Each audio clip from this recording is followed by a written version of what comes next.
cuando la mujer samaritana hablaba con Jesús ahí en Juan capítulo 4, no lo busques. La mujer samaritana quería apartarse un poco de lo que Jesús quería mencionar. Y ella le dice a Jesús: nuestros padres adoraron en este monte y vosotros decís que es en Jerusalén el lugar donde se debe adorar. Jesús le dijo: mujer, créeme que la hora viene cuando ni en este monte ni en Jerusalén adoraréis al Padre. Vosotros adoráis lo que no sabéis, nosotros adoramos lo que sabemos, porque la salvación viene de los judíos. Estaba pensando, cuando estaba preparando la predicación de esta mañana, preguntarte. Jesús le dijo a la mujer samaritana: ustedes no adoran lo que no saben. Y te quiero preguntar, ¿sabes por qué adoramos a Cristo? ¿Por qué adoramos a Cristo? ¿Por qué somos una iglesia cristiana? ¿Por qué? ¿Por qué adoramos a Cristo? ¿Qué razones podríamos dar para adorar a Cristo? Yo sé que algunas son demasiado obvias, ¿no? ¿Por qué es hijo de Dios? ¿Por qué es Dios? Y lo hemos visto ahí en el mismo Evangelio de Juan. Pero aquí, en estos versículos del 15 al 18, Juan capítulo 1 del 15 al 18, Juan nos va a mostrar 4 realidades del verbo de Dios que nos alientan a adorar. 4 realidades del verbo de Dios que nos alientan a adorar. Entendemos que lo adoramos, sabemos que lo adoramos, y creo que lo hacemos de corazón. No solo cantamos, lo adoramos con nuestra vida. Nuestra vida es una vida de adoración al Señor todo el tiempo. Estemos donde estemos, en el lugar en donde estemos, buscamos adorar a nuestro Dios. Lo adoramos. Y lo adoramos porque lo amamos. Lo adoramos por lo que es. Lo adoramos por lo que hizo. Adoramos a Cristo. Pero Juan nos da otras 4 razones por las cuales debemos adorar a Cristo. Voy a volver a leer verso 15, acompáñame ahí, Juan capítulo 1, verso número 15. Juan el Bautista dio testimonio de él y clamó diciendo: este es de quien yo decía, el que viene después de mí es antes de mí, porque era primero que yo. Porque de su plenitud tomamos todos y gracia sobre gracia. Pues la ley por medio de Moisés fue dada, pero la gracia y la verdad vinieron por medio de Jesucristo. A Dios nadie le dio jamás. El unigénito Hijo que está en el seno del Padre, Él le ha dado a conocer. Padre, queremos meditar en tu palabra, Señor, y queremos aprender, queremos conocer a tu Hijo Jesucristo. Juan nos va a ayudar a entender, Señor, por qué lo adoramos. Pero Padre, que nuestra adoración es una adoración completa, total, con todo lo que somos, Padre, con toda nuestra vida. Enséñanos, Padre, a adorar a tu Hijo Jesús. Enséñanos a mostrar, Señor, ese amor, Señor, esa obediencia que tenemos por el amor, Señor, que tenemos con Él. Enséñanos, Padre, a través de tu palabra. Te lo pedimos en su nombre, en el nombre de Cristo Jesús. Amén. Este es el final del prólogo de Juan. A partir del verso 19 que veremos la próxima semana, Juan va a empezar una narrativa hablando acerca de Jesús, lo que Jesús hizo. Sin embargo, estos versículos no nos dicen lo que Jesús hizo, sino lo que Jesús es y por qué lo adoramos. Ya Juan nos ha dicho allá en el capítulo 1 que Él es en el principio, que Él era con Dios, que Él era Dios, que todas las cosas por Él fueron hechas, que en Él está la vida, que la luz resplandece en Él, que Él es la luz verdadera, que esa luz verdadera fue rechazada por el mundo y todos los que le reciben son declarados, dice, hijos de Dios. Y vimos hace 15 días que Él es el Verbo hecho carne, que Él se encarnó y habitó entre nosotros y vimos su gloria, la gloria del Padre lleno de gracia y de verdad. Juan ya nos ha dicho todo esto, y todas estas son razones suficientes para adorar al Hijo. No necesitaríamos más, pero Juan quiere ir un poco más allá y nos da otras cuatro razones por las que el Verbo de Dios debe ser adorado. Y la primera de ellas, verso número 15, su supremacía, o su preeminencia, como quieras.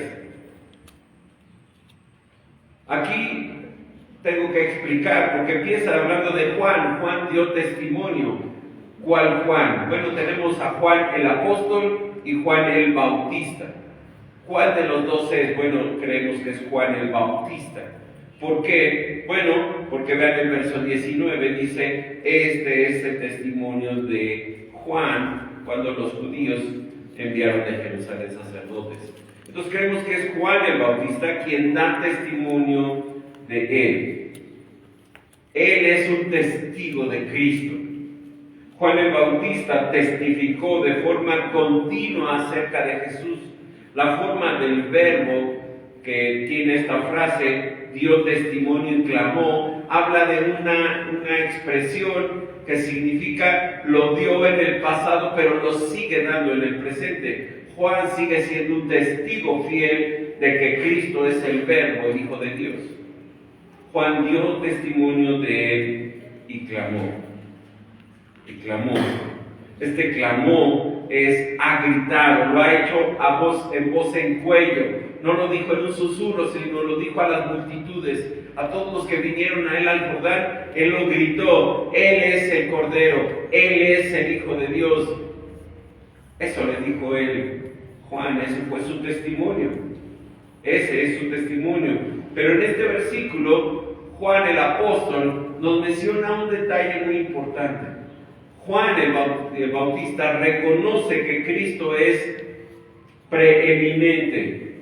Juan el Bautista reconoce que Cristo es superior o supremo a Él. Vean cómo dice, y clamó de Él diciendo, y ahí viene lo que hubiera dicho o lo que dijo Juan el Bautista, este es de quien yo decía, el que viene después de mí es antes de mí, porque era primero que yo.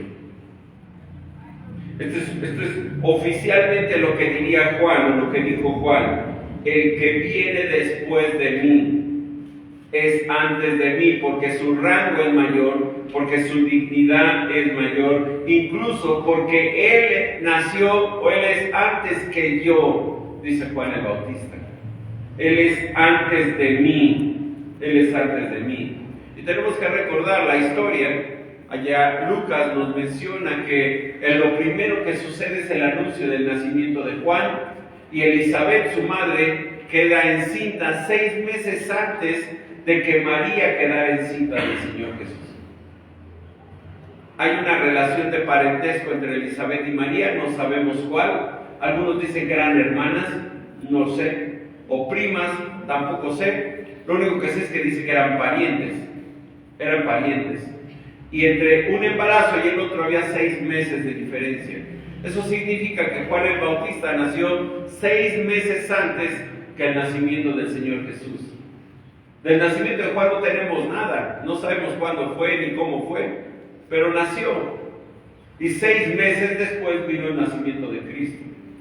Probablemente, en parte, Juan, dentro de su testimonio de Juan el Bautista, él sabía que él había nacido antes, Juan el Bautista nació antes, pero Cristo es que mucho antes que Él. Él es eterno, Él es el Dios eterno, Él no nació, Él fue engendrado por el Padre, pero no nació. Él es el Hijo de Dios eterno, Él es el eterno. Dice Juan, este es de quien yo decía, el que viene después de mí, o sea, Jesús es antes de mí, porque era primero que yo. Él es antes de mí. Jesús era más joven, comenzó su ministerio después que Juan, pero Juan dijo que Él es antes, refiriéndose a su preexistencia. ¿Por qué adoramos a Cristo? Porque es Dios, porque es el Dios eterno, porque siempre ha existido. Jesús no es un ser creado, Jesús es el creador. Jesús es Dios y por eso lo alabamos y por eso lo adoramos. Y el Bautista reconoce su posición inferior, declarando la preexistencia y superioridad del Verbo. Él es antes de mí porque Él es primero que yo. Y algunos parientes me hubieran dicho, pero tú eres mayor que Él 6 meses, sí, pero Él es antes. Pero tú eres mayor que Él, no, Él es superior a mí. Él es muy superior a mí. Dice, porque Él era primero que yo. El profeta Miqueas 5:2 anota, dice, sus salidas son desde el principio, desde los días del siglo, desde la eternidad. Entonces, es como si Juan hubiera dicho, mi sucesor, el que viene después de mí, es superior a mí, porque Él es mi antecesor. Él siempre ha existido. Yo nací, pero Él no nació, Él ya era. Él ya era antes de nacer. Él era primero que Juan el Bautista, porque en importancia Cristo es superior a Juan. Y el mismo Juan lo reconoce. El mismo Juan un poco más adelante, y lo vamos a ver un poco más adelante, Juan dice que era necesario que Él creciera, que Cristo creciera y Él que menguara. Vean el 3:30, Juan 3:30. Es necesario que Él crezca. ¿Quién? El que es primero, el que es superior, el que es eterno, el Dios eterno. Es necesario que Él crezca y yo mengue. Por cierto, todo cristiano debería tener esto en mente. Es necesario que Cristo crezca en mi vida y yo mengue. Y yo me haga cada vez más pequeño. Porque Él es el importante. Juan lo entendía, Juan lo sabía. Y este era su testimonio y lo vamos a ver con más claridad la próxima semana. Juan sabe quién es Jesús. Juan sabía quién era Jesús. Tal vez no lo supo antes, porque era tal vez su primo o su pariente cercano. Pero para este momento Juan ya sabía quién era Jesús. El Dios eterno. El Dios eterno. Jesús era primero que Juan. Primero no solo porque nació, era eterno, sino porque Él es el creador, Él es el verbo de Dios, Él es el Hijo de Dios encarnado, Él es el verdadero unigénito Hijo de Dios. A diferencia de Juan. Juan el Bautista fue un hombre muy destacado hasta que apareció Jesús. Cuando apareció Jesús, la figura de Juan empezó a bajar. Normal, ya lo dije, ya lo vimos. El antecesor llegó a ser el sucesor de Juan el Bautista en el ministerio de predicar el arrepentimiento a los hombres. Lo mismo que predicó Juan, vino Cristo y predicó exactamente lo mismo. ¿Quién creció? Cristo. ¿Quién menguó? Juan. Eso no le resta importancia a Juan el Bautista. Y lo veremos la próxima semana. Juan el Bautista fue un personaje bien importante en la Escritura. Tan importante que Jesús dijo de él, no hay otro nacido de mujer más grande que Juan el Bautista. No hay otro. Primera evidencia, la supremacía del Verbo. ¿Por qué adoramos a Cristo? Porque Él es superior, Él es prioritario, Él es mayor que todos, Él es el Dios eterno y por eso lo adoramos. Segundo, verso número 16, por su plenitud. Dice Juan el apóstol, porque de su plenitud tomamos todos y gracia sobre gracia. Ya nos dijo ahí en el 14 que Él es lleno de gracia y de verdad, y lo va a volver a repetir. Ahí en el verso 17. Pero de Cristo dice que está lleno, pleno, rebosa de abundancia, sería más o menos la manera de entenderlo.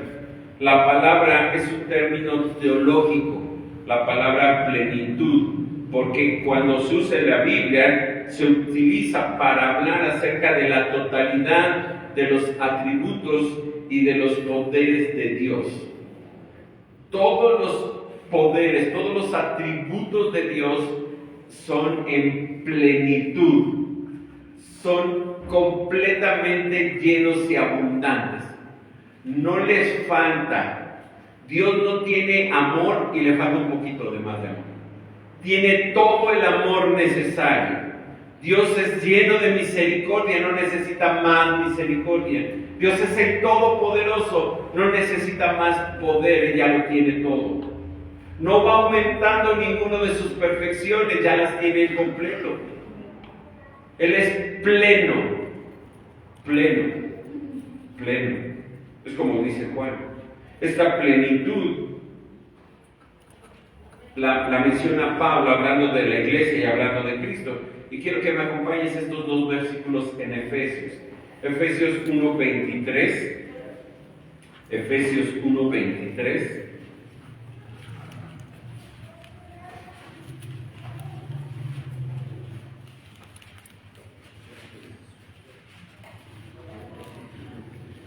Esta plenitud pertenece sola y exclusivamente a Cristo, la cual Él imparte a la iglesia. Ve cómo dice el verso 23, hablando de la iglesia, dice: la cual es su cuerpo, la plenitud, la misma palabra, la plenitud de aquel que todo lo llena en todo.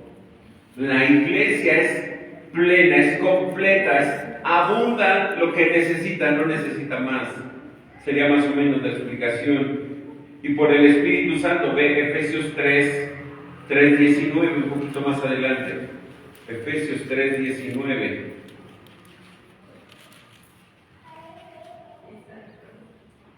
Dice Pablo: de conocer el amor de Cristo que excede a todo conocimiento, para que seáis llenos de toda la plenitud de Dios. No necesitaríamos nada más si tenemos la plenitud. Y dice Juan allá en el Evangelio, verso 16, porque de su plenitud, de la plenitud de Cristo, de la totalidad de sus atributos y sus perfecciones divinas, dice, tomamos todos.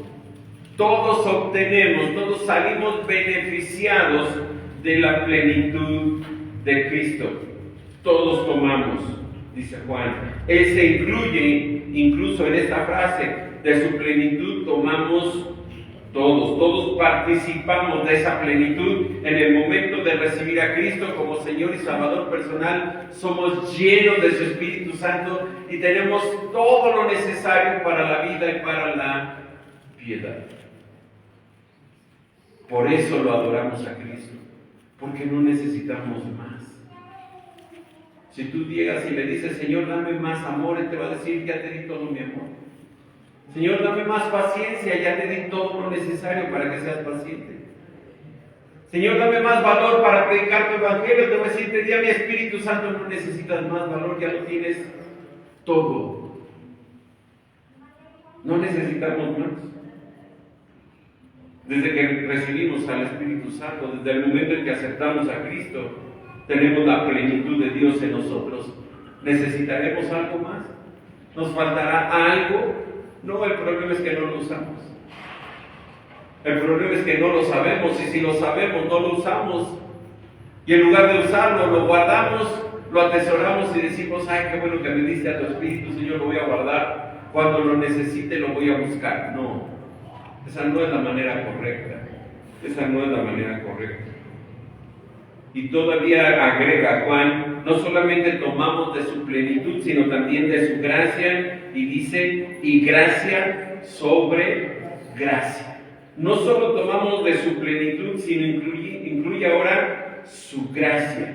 Esta palabra expresa todo lo que significa el nuevo pacto, todo aquello que hoy ya vive en nosotros a través de Cristo. Es la suma de todos los favores espirituales que Dios da a su pueblo. Mi hermano, ya tenemos toda la gracia suficiente porque ya nos salvó. Ya nos salvó. Sin embargo, esta plenitud de gracia, ahora dice es gracia sobre gracia. Literalmente dice gracia en lugar de gracia. Cuando hay necesidad de gracia, queda Dios, gracia. Cuando falta gracia, queda Dios, gracia. Y si llega a faltar gracia, queda Dios, gracia sobre gracia. Si tú has tenido la oportunidad de ir a la playa, y espero que todos hayan tenido oportunidad, más cuando eres niño y dices, ay, qué rico la playa. Lo primero que haces es ir a hacer hoyos en el mar. ¿Lo has hecho? Y dices, ahora sí, de aquí a China. Y haces un hoyo impresionante, ¿no? Dices, ahora sí, de aquí voy a llegar a la China. Pues no, llega la primera ola. ¿Y qué pasó con tu túnel a China? No sirve, se llena. Y aunque tú le saques, ¿qué va a pasar? Se vuelve a llenar. Y le sigues sacando, ¿y qué va a pasar? Se sigue llenando y se sigue llenando hasta que un día ya no, pues ya, ¿para qué le sacas? Bueno, así es la gracia de Dios. Es una gracia que abunda. De tal manera que cuando se requiere gracia, hay gracia. Y se requiere más gracia, hay más gracia. Y si alguien necesita gracia, Dios dice, yo tengo gracia para dar. Estoy pleno, estoy lleno de gracia. Nuestro Dios es un Dios de gracia, que la da en abundancia. ¿Necesitas gracia? Dios te la va a dar. Dios te la va a dar. Le sobra gracia para dar. Y yo creo que todos hemos experimentado la gracia de Dios. Y decimos, Señor, ¿y por qué me amas tanto? Ya no lo merezco, Señor. Y Dios, ¿qué dice?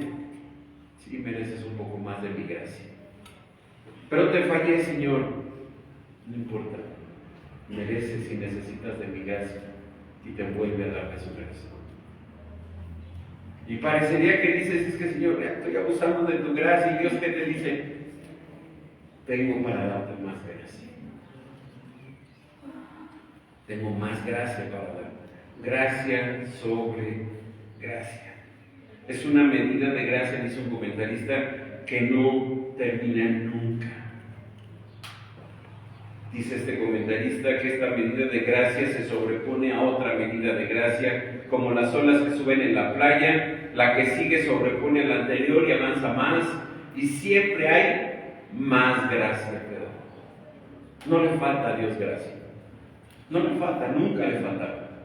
Su gracia es sobre gracia. Esta abundante gracia de Dios es continua, creciente, inagotable, perpetua. Y cuando pudiera parecer que se agota la gracia de Dios, Dios provee otra más profunda y más abundante y rica. Y si en algún momento llegáramos a pensar que la gracia de Dios se está acabando, simplemente ese vaso de gracia se vuelve a llenar y vuelve a abundar la gracia de Dios. Su gracia no la da en gotas, su gracia la da abundante, abundante. Es como la misericordia de Dios, ¿no? Lamentaciones 3, 22 y 24. Por la misericordia de Jehová no hemos sido consumidos, porque nunca decayeron sus misericordias, ¿sabes? Nuevas son cada mañana. Nuevas son cada mañana. Así como la misericordia de mi Dios es inagotable, su gracia es inagotable. Inagotable. Por eso adoramos a Cristo. Por eso adoramos a Cristo. Tercera, llevamos dos, su supremacía, su plenitud. Tercero, su gracia y verdad. Y voy a hacer un comentario técnico. Este versículo es el versículo por el cual esta iglesia se llama Iglesia Cristiana, Gracia y Verdad. Este, versículo 17. Pues la ley por medio de Moisés fue dada, pero la gracia y la verdad vinieron por medio de Jesucristo. Esta primera palabra, pues, se puede traducir porque. Porque la ley por medio de Moisés fue dada, pero en contraste, la gracia y la verdad vinieron por medio de Jesucristo. Esa gracia sobre gracia viene a nosotros porque la trae ¿quién? Cristo Jesús. La ley fue dada por Moisés, fue dada por Dios a través de Moisés. Esta ley estaba limitada en proveer gracia, estaba muy limitada. La verdadera gracia abundante vino en la persona de Jesucristo. La ley fue dada al pueblo de Israel con el propósito de despertar su conciencia, de hacerlos entender que ninguno de ellos era capaz de cumplir la ley de forma perfecta. Lo dice Pablo allá en el libro de Gálatas. La ley fue nuestro ayo, nuestra institutriz, aquella que nos enseñó que era imposible guardar la ley perfectamente, y eso nos tenía que llevar ¿a quién? A Cristo. A Cristo. La ley fue dada por Moisés. Ninguna otra nación tuvo el privilegio que tuvo Israel. Ninguna otra. Pablo lo dice ahí en Romanos 9. Acompáñenme rápido, por favor, a Romanos 9. Pablo está hablando de sus hermanos, de su familia, de los judíos, y él reconoce que los judíos tuvieron grandes bendiciones. Una de ellas, la ley. La ley. Romanos capítulo 9. Dice Pablo, verso número 1. Romanos 9:1. Verdad digo en Cristo y no miento, y mi conciencia me da testimonio en el Espíritu Santo, que tengo gran tristeza y continuo dolor en mi corazón, porque deseara yo mismo ser anatema, separado de Cristo por amor a mis hermanos, los que son mis parientes, según la carne, que son israelitas, de los cuales son la adopción, la gloria, el pacto, la promulgación de la ley, el culto, las promesas, de quienes son los patriarcas, según los cuales, según la carne, de los cuales según la carne vino Cristo, el cual es Dios sobre todas las cosas y bendito por los siglos. Amén. ¿A quién le dio Dios su ley? A Israel. Y le dio un montón de cosas. Ahí Pablo menciona una gran lista de cosas que ha recibido Israel. ¿Y sabes qué hizo Israel con todo ello? Lo atesoró. Y dijo, Dios me lo dio a mi pueblo, yo lo voy a guardar. En lugar de ser luz a los gentiles, que ese era el propósito de Dios, Israel lo atesoró, lo guardó. Les dio la ley y en lugar de cumplirla la guardaron y nunca la obedecieron. Nunca fueron capaces de cumplirla. Nunca. La ley aquí en este versículo se refiere a los primeros 5 libros del Antiguo Testamento.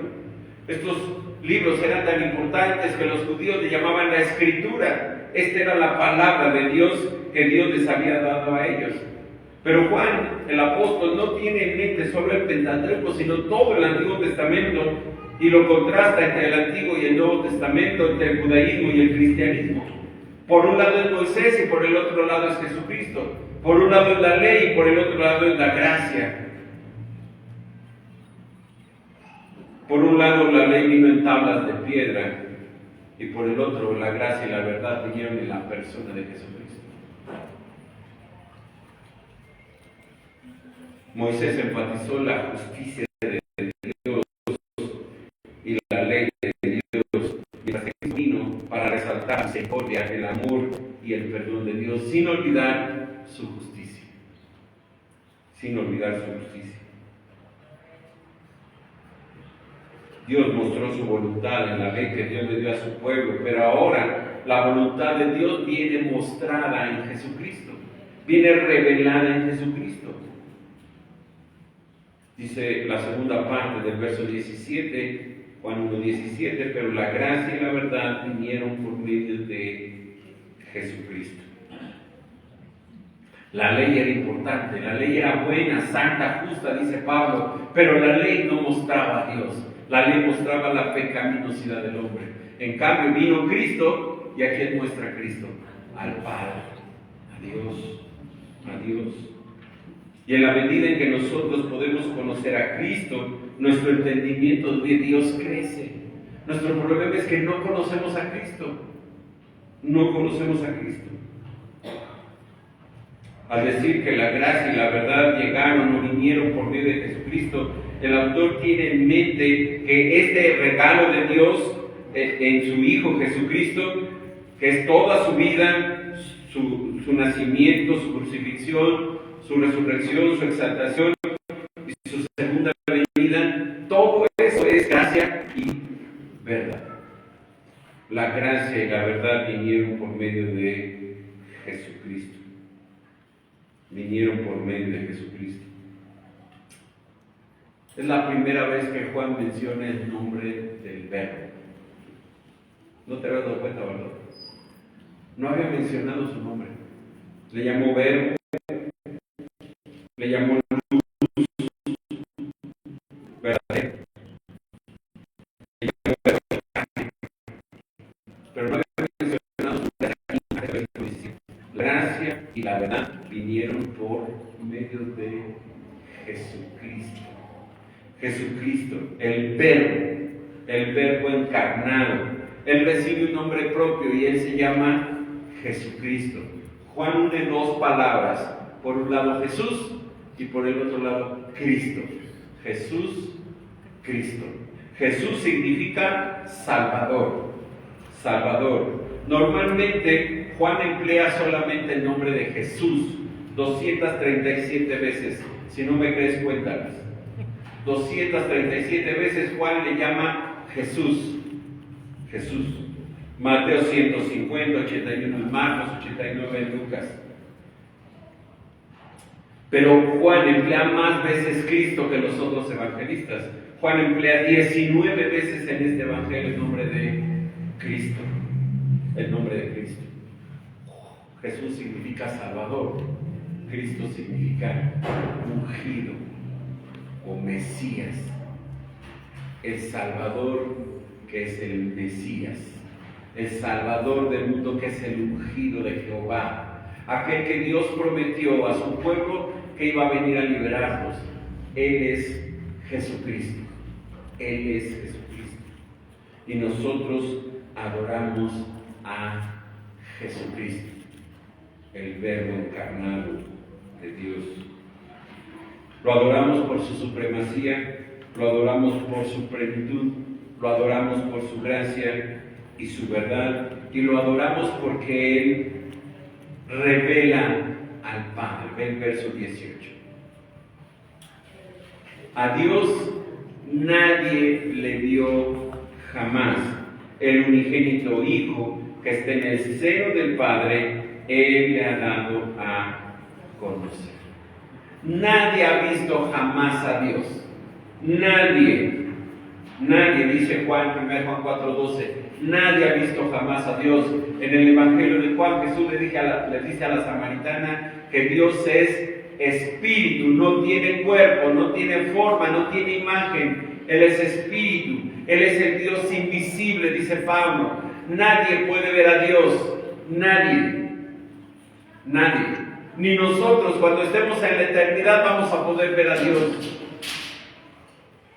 No vamos a poder ver a Dios. Esta expresión es muy importante. Es muy importante porque separa al Hijo del Padre. Separa al Hijo del Padre. A Dios nadie le dio jamás. El Hijo que está en el seno del Padre, Él sí lo ha revelado. Él sí lo ha dado a conocer.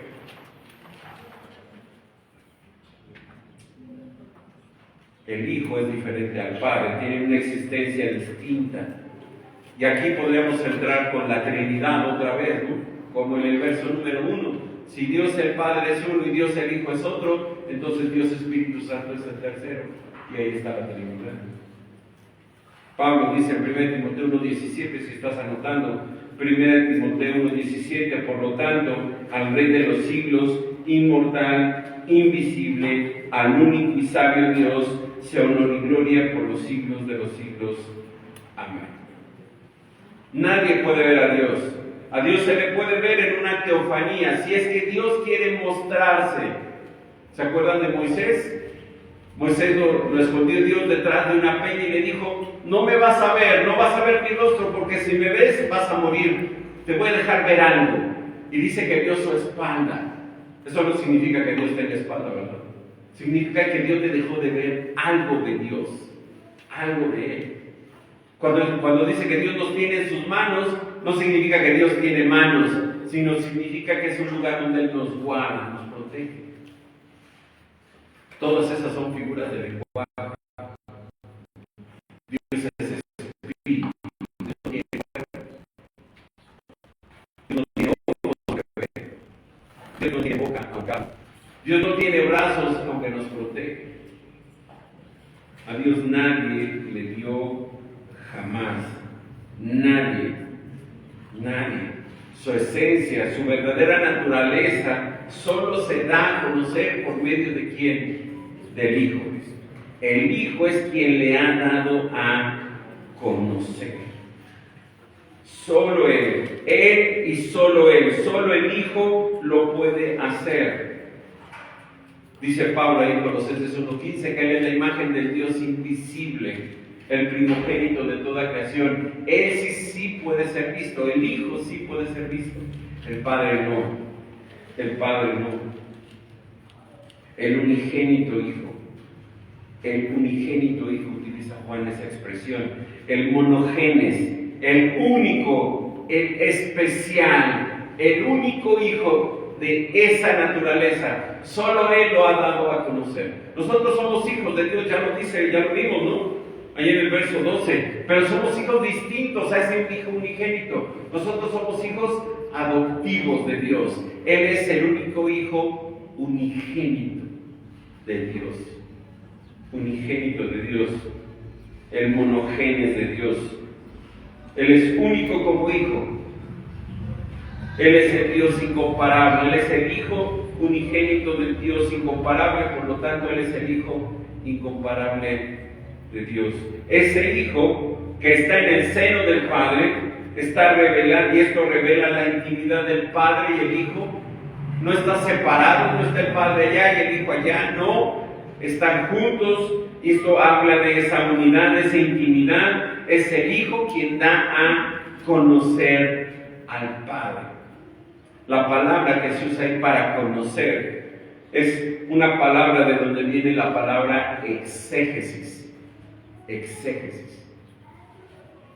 El verbo significa, este verbo o esta palabra significa declarar, interpretar, explicar o revelar el significado. Cuando se utiliza la palabra en el seminario, hay que hacer una exégesis del pasaje, hay que extraer el significado original del autor y explicarlo a la audiencia. Lo que hace Cristo es eso. Él extrae el significado del Padre y Él nos revela al Padre. No hay otra forma de conocer al Padre sino a través de ¿quién? Del Hijo. No hay otra manera de llegar al Padre sino es a través del Hijo. Nadie ha visto jamás a Dios, pero el Hijo nos muestra al Padre. El Hijo nos muestra al Padre. Vean Juan 6:46.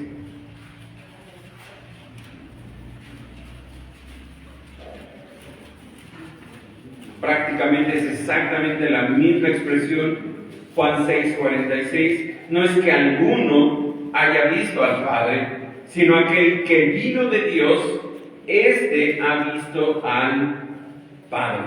¿Quién? El Hijo. El Hijo que está en el seno del Padre, Él vio al Padre y Él da a conocer al Padre. No hay otra manera. No hay otra manera. Vean ahí, igual, Juan 5:37. Juan 5:37. También el Padre que me había dado testimonio de mí, nunca habéis oído su voz, ni habéis visto su aspecto, ni tenéis su palabra morando en vosotros, porque a quien Él envió, vosotros no creéis. Si tú crees en el Hijo, ¿a quién estás viendo? Al Padre. ¿Se acuerdan que le dijo el diálogo ahí en Juan 14? Acompáñame a Juan 14. Jesús está despidiendo de sus discípulos. Sabe que va a morir.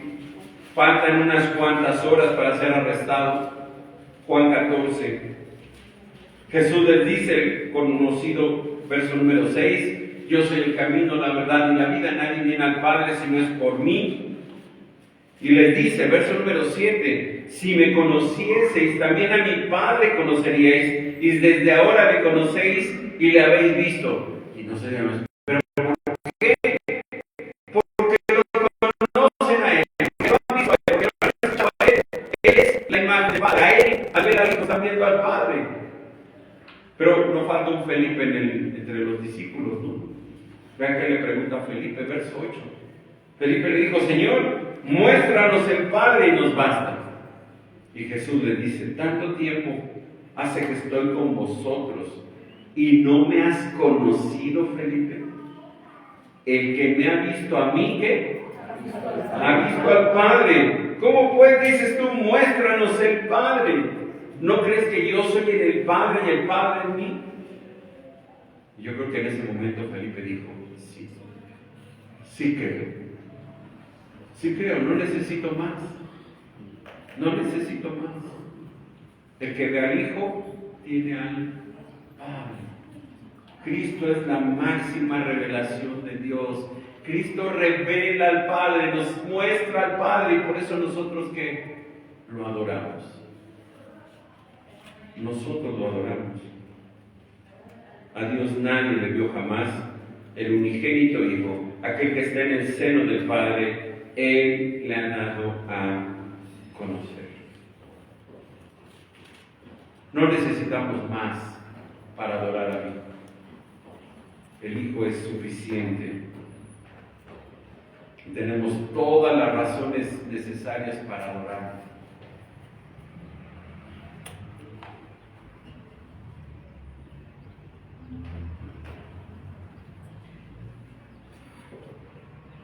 ¿Por qué adoramos a Cristo?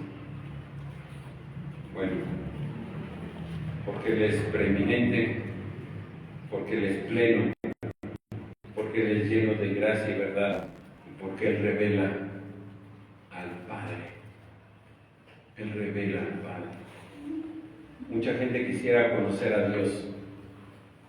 Si no conocen al Hijo, nunca conocerán al Padre. Nunca conocerán al Padre. Padre, queremos agradecerte por tu palabra, Señor.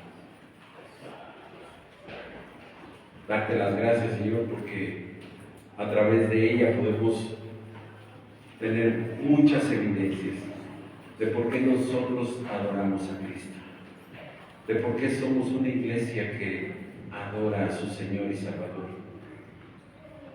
Él es el eterno, Él es Dios eterno, Él es el creador de todas las cosas, en Él está la vida. Él nos permite poder ser llamados sus hijos. Él es preeminente en todo y sobre todos. Él es pleno, Él es lleno de todas las perfecciones divinas. Él es abundante en gracia y verdad. Él es todo lo que necesitamos para la vida. Y por eso lo adoramos. Y Él nos revela quién eres tú, Señor. Nos enseña quién es nuestro Padre y por qué te adoramos. Señor, que a lo largo de nosotros de este día, ni de esta semana, que a lo largo de nuestra vida, Padre, podamos recordar por qué adoramos a Cristo. Y que nuestra adoración diaria sea un reconocimiento de Él en nuestras vidas. Es un reconocimiento de lo que Él es y lo que Él hace. Y que, Padre, simplemente nuestras vidas sean vidas que lo adoren siempre, reconociendo quién es Él. Padre, que nunca lo olvidemos. Y que cada vez, Señor, que alguien nos pregunte quién es Cristo, podamos responder con la seguridad, Señor, que tu palabra nos da. Te agradecemos, Padre, por ello. Y oramos, Señor, en su nombre, en el nombre de Cristo Jesús.